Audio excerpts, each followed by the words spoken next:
23 de septiembre, gracias por estarnos acompañando en esta jornada.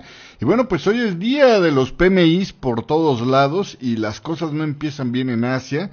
De hecho, todo el mercado asiático tuvo caídas importantes durante esta jornada debido precisamente a la desaceleración en los datos de China. Resulta ser que el PMI preliminar manufacturero de China cae inesperadamente, o cae más allá de lo esperado, porque honestamente inesperadamente me parece que no, cae más allá de lo esperado al nivel de 47 en septiembre. Esto es pues un dato inferior a los 47.5 que tenía el mercado, o a los 47.3 que tenía en la previa, que de por sí pues ya era una cifra bastante flojona, ¿no?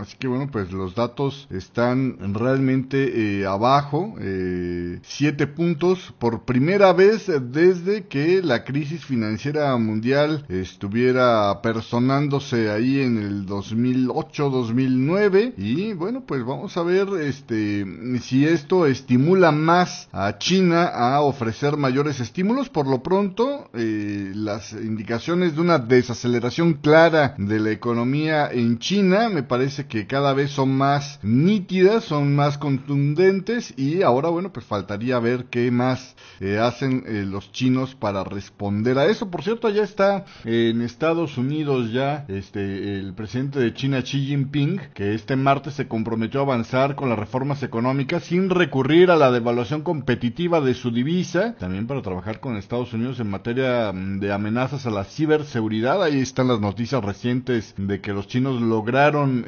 romperle, ¿no?, el sellito de seguridad a la Apple con el tema que decían, bueno, su sistema operativo es prácticamente inmune a los virus. No, ya los chinos lo lograron y afectaron a varias aplicaciones que corren, afortunadamente hasta ahora parece que solamente en China, pero bueno, pues es una digamos situación también importante esta, ¿no? Xi, en su primer visita oficial a Estados Unidos, dicen que también negó que su campaña para combatir la corrupción, que ha llevado a la detención de varios generales y de varias personalidades civiles, demuestra una lucha de poder dentro del Partido Comunista, que nada más están ajustando cuentas, pero no es porque estén peleándose por el poder.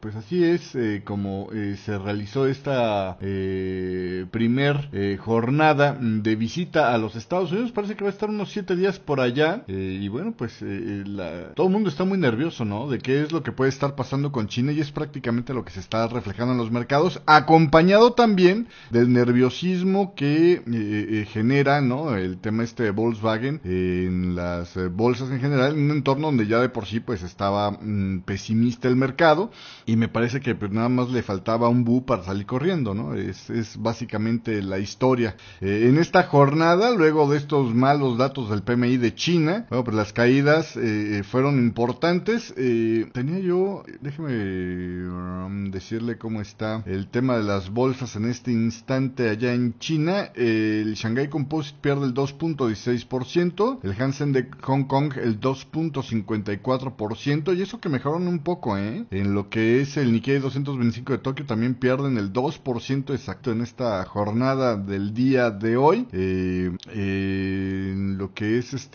Japón, déjeme ver si SM o qué, seguimos con el mercado cerrado. Si es que toda la semana va a estar cerrado Japón, bueno, ahí está. Japón sigue sin estar operativo. ¿Qué fines de semana? ¿Qué feriados tan bonitos los de Japón, no? Pero en fin, así las cosas el día de hoy. Allá en Europa la apertura, por cierto, no está tan mal.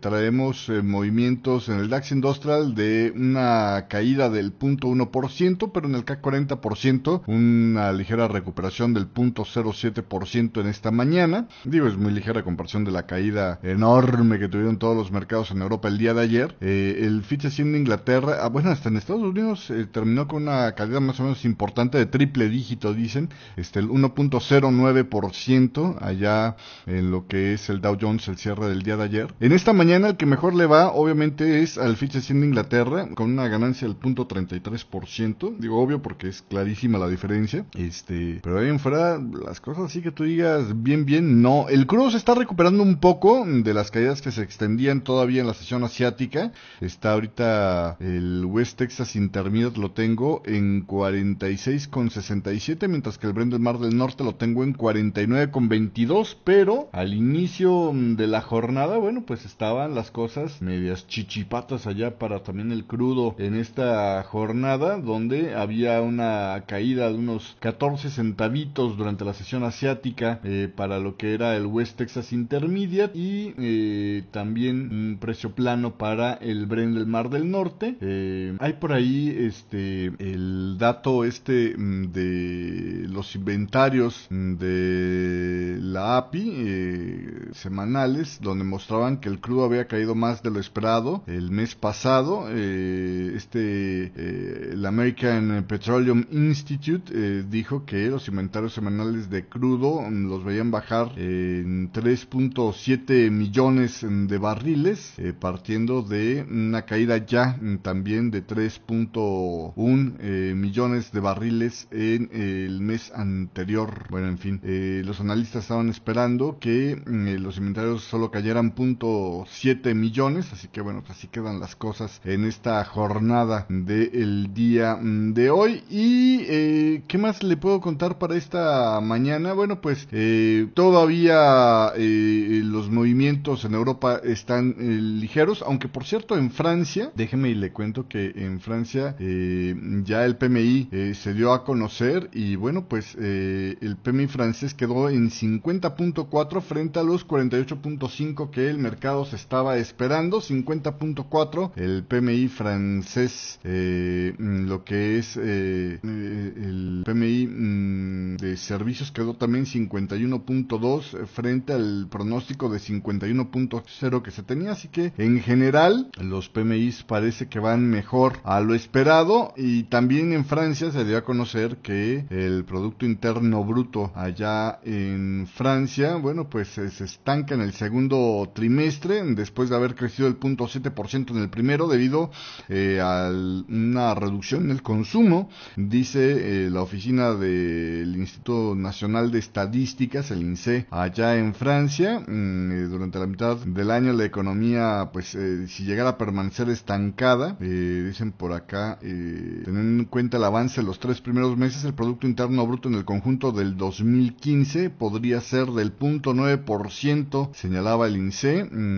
Así que bueno, pues en el último trimestre de abril a junio el consumo de los consumidores permaneció estable, cuando entre enero y marzo se había incrementado un 0.9%, y entonces esta falta de crecimiento en el consumo pesó en particular.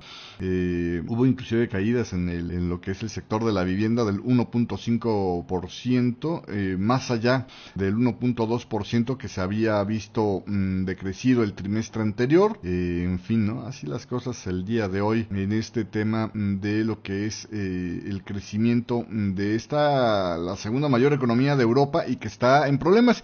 Y el tema de la Volkswagen no es un tema menor, estaba escuchando hoy en la mañana en Bloomberg que para Alemania la Volkswagen representa el 4% de su Producto Interno Bruto, ¿no?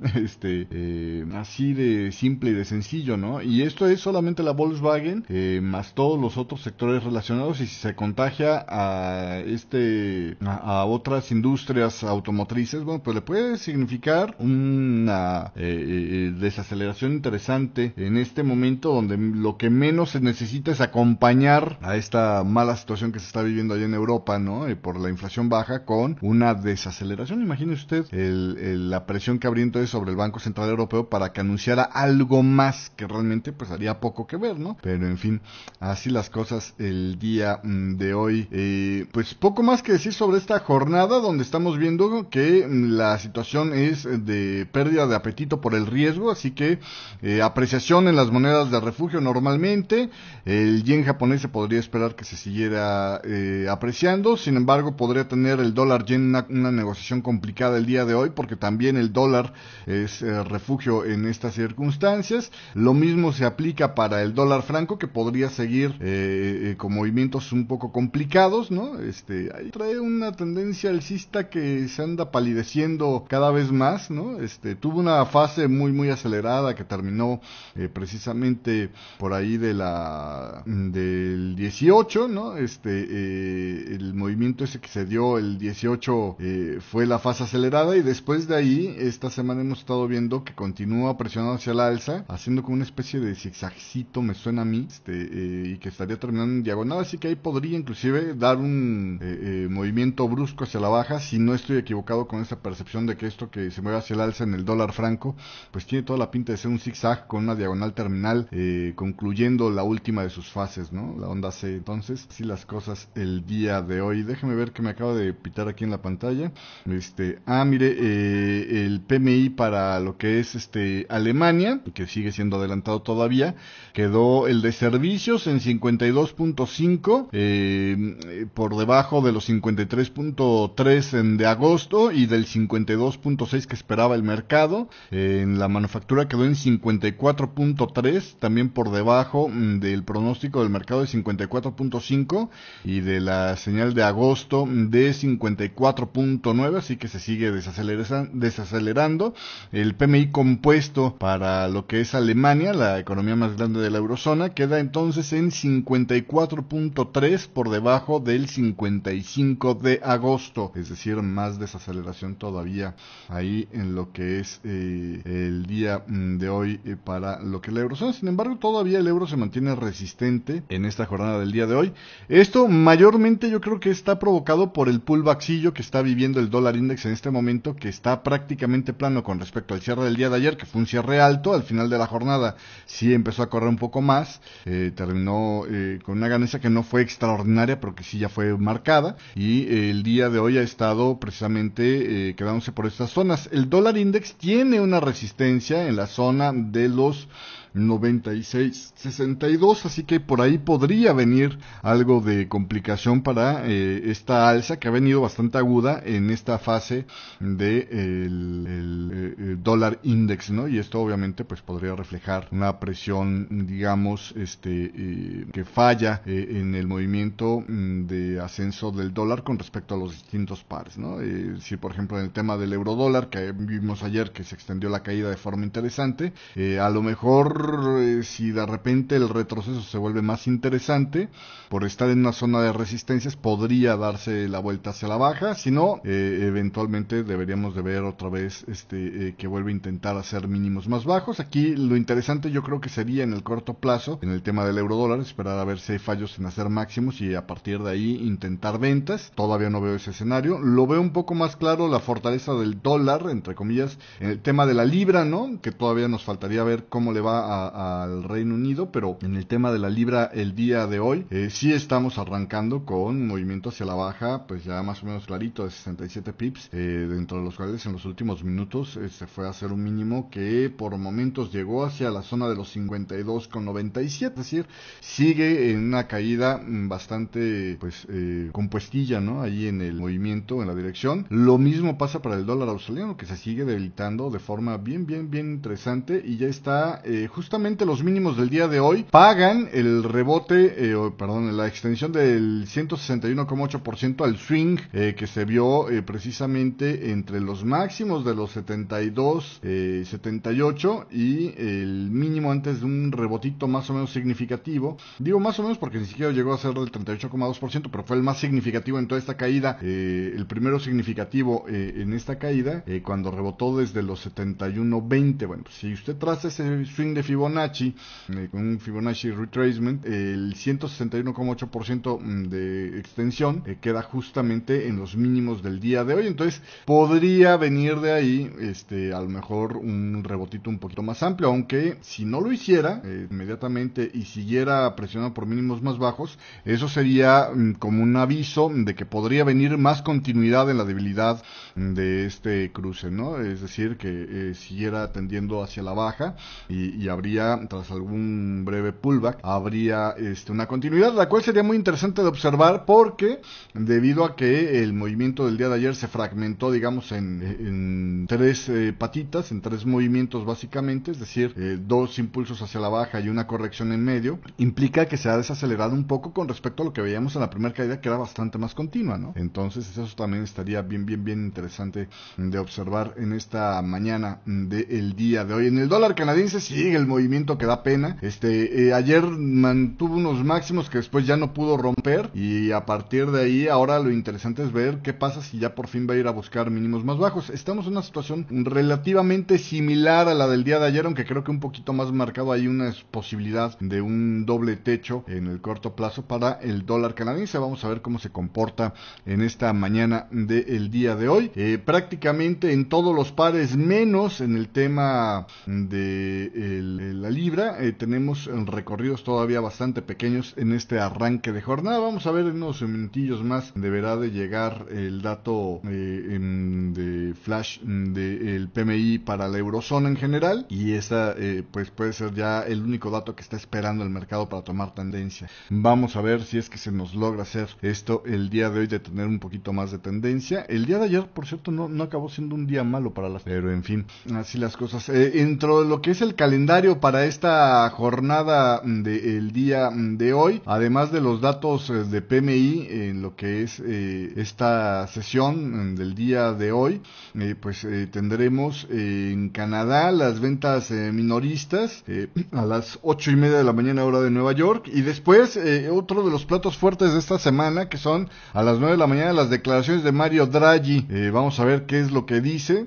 Si no me equivoco, se va a reunir con legisladores. Vamos a ver qué dice por ahí, pero es muy probable que vuelva a refrendar la idea de que estarían dispuestos a hacer más en caso de que se siga viendo señales que apunten a que la inflación se les puede volver a estar alejando, y esto genere un endurecimiento no intencionado de la política monetaria, ¿no? Entonces vamos a ver ahí qué hace. Después también a mediodía habrá declaraciones de Jens Wittmann, presidente del Bundesbank, que habrá que ver cómo vienen las cosas ahí, ¿no? Y después otra vez declaraciones de Dennis Lohart, que yo creo que aquí ya se pierde un poco de importancia, porque pues digo, ya ha sido bastante claro lo que pues era el punto de vista de Dennis Lohart en los primeros días de esta semana. Ya se llegó a ver bastante claras las declaraciones, así que yo creo que ahí no habría novedades que esperar.